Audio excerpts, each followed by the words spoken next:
Dillon Brooks was notified by the Grizzlies that, listen, man, not at any circumstance would you be back on this roster next year. So we all know how the Grizzlies season ended. It's funny, right? I can't help but laugh. They lost to the Lakers, right? Um, was Dillon Brooks unfairly scapegoated?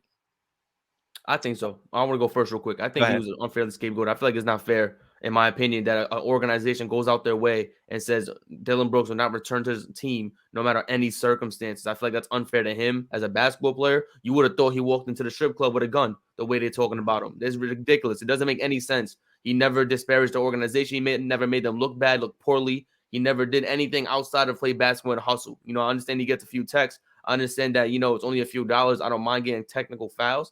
And he said that publicly. He says, I don't mind it because it's putting my team in a position to win basketball games. And I don't feel like he should be penalized or punished for doing that and bringing his teammates up. But he was like, from what I saw, he was one of the leaders in that locker room. He was the vocal leader in that locker room. It's very similar to what Draymond Green is to the Golden State Warriors. The only thing is Dillon Brooks hasn't won a ring yet, but he's been the vocal leader. He's the one shouting at the team, getting people to play defense. He's been the primary defender on the Memphis Grizzlies. You can make the argument. So I feel like it's not fair to him or his career that he got martyred basically destroyed by the organization by saying we're not going to bring you back under any circumstance, because that's a bad image for other teams. Like, damn, if the Grizzlies are not going to bring him in, how are we going to do this?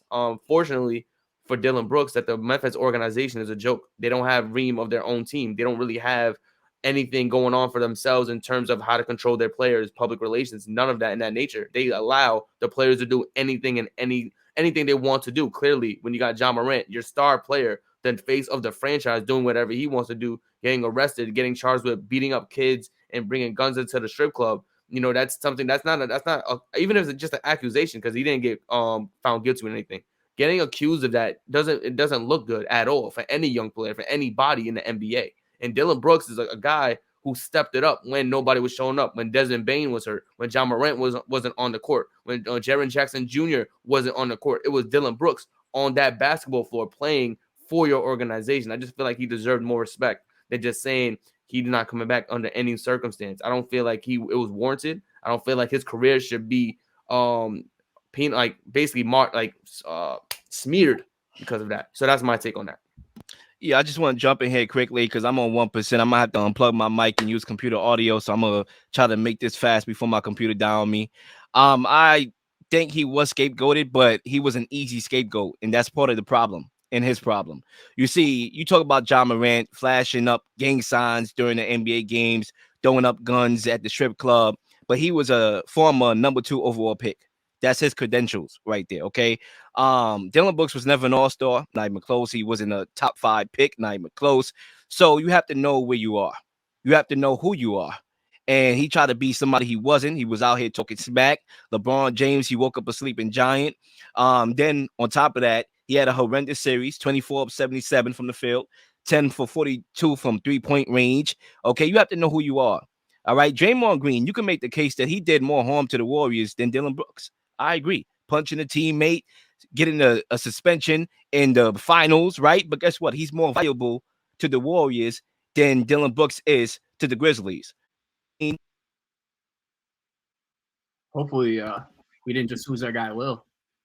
Yeah, I think he just cut out briefly, but he'll be back shortly. I think just to repeat his sentiments, staying in your lane. I think Dillon Brooks, I understand he was out very vocal, outspoken. He spoke a lot, but it was all in terms of cheering on his teammates. That's all he wants to do is win basketball games. But I mean, Zach, I wanted to ask you, like, how do you feel about Dillon Brooks? And do you feel like it was fair that he kind of faced this kind of scrutiny, or you feel like the organization kind of overstepped their boundaries? Zay, I agree with your take 100%. I do think that Brooks deserves some blame for that Lakers series. He shouldn't have woke up LeBron James, and you just got to keep your mouth shut in that situation. You got to be smarter. You got to know better. But I think the Grizzlies are being a little bit unrealistic with not only themselves, but really everyone else. If they really think like Dillon Brooks was the one and only reason why this season kind of fell apart and why they ended up losing to the Lakers. Like, I know Will just said what he just did about Ja Morant and the fact that he's the face of the franchise. Like, I don't care where you're drafted. Like, you cannot be going into the strip club doing that with the gun on Instagram Live. And, like, I just think this Grizzlies team has a lot of growing up to do. And if they were to get rid of Dillon Brooks, that's one thing.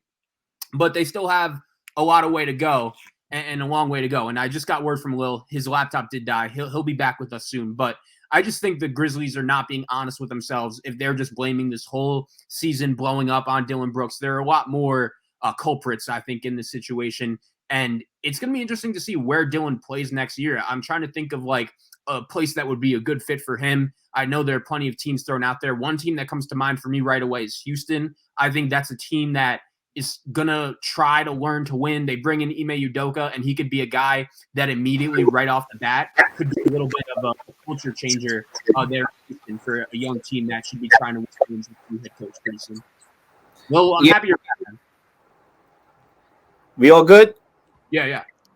Yeah, sorry about that. My laptop did die when I was trying to get into the flow.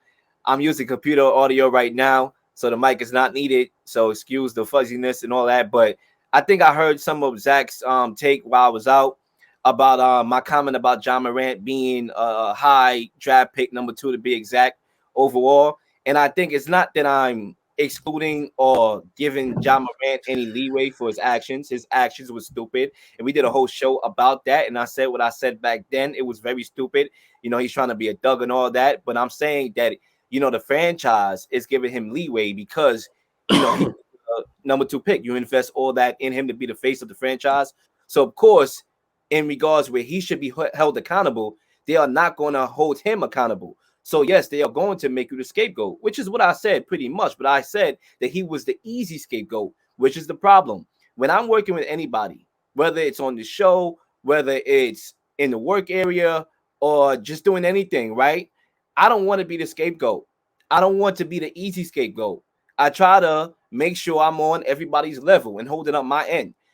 Dillon Brooks was an easy scapegoat because he shot horrible. He had a horrible series. He was talking all that yin yang yo.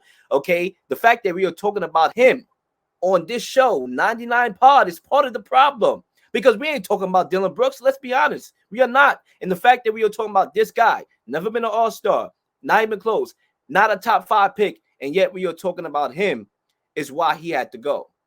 And I'm gonna leave that there. You know, real quick, I feel like Dillon Brooks is he's an above average wing player in the NBA. He's not like he's some bum or scrub. It's not like he doesn't compete hard or hustle. He's a guy who actually plays really well, and he did really well on the Memphis Grizzlies team. The last 3 years, I believe he averaged 17 or more per game. So I think that's something a part of the game that the Grizzlies are going to miss because there's not many wing defenders out there in the NBA in general. There's not guys out there available that's at the wing that's above average. And I think Dillon Brooks is. I think they're going to miss him if he decides to stay in the Western Conference. What if he decides to go to a team like the Denver Nuggets, a team that's well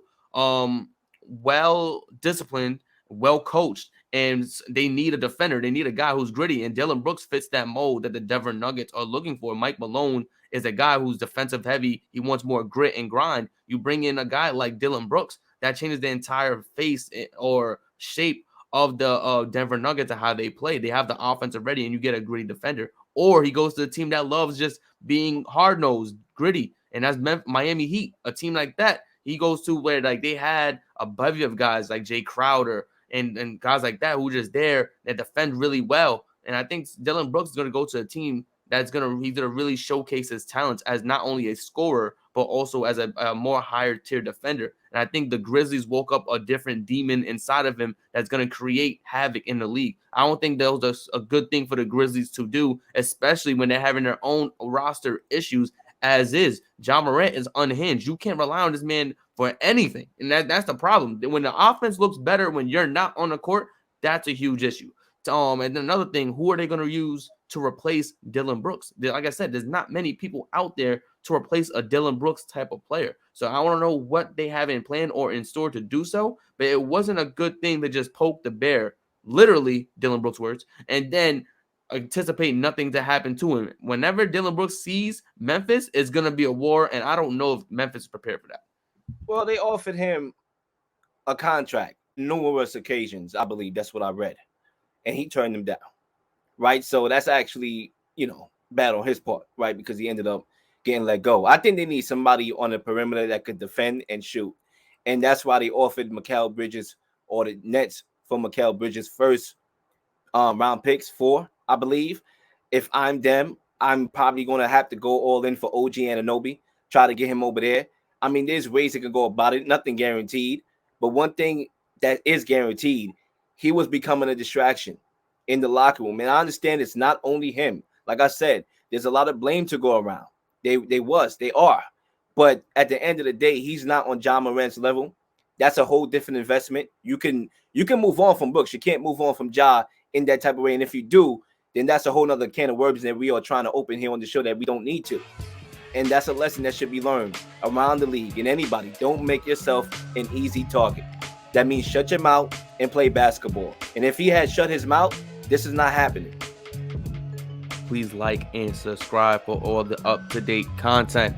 You've been slinging shows left and right, slinging content left and right. Please don't miss anything. If you do, like, subscribe, leave a comment, or leave a question, something you may want to answer, something you may have.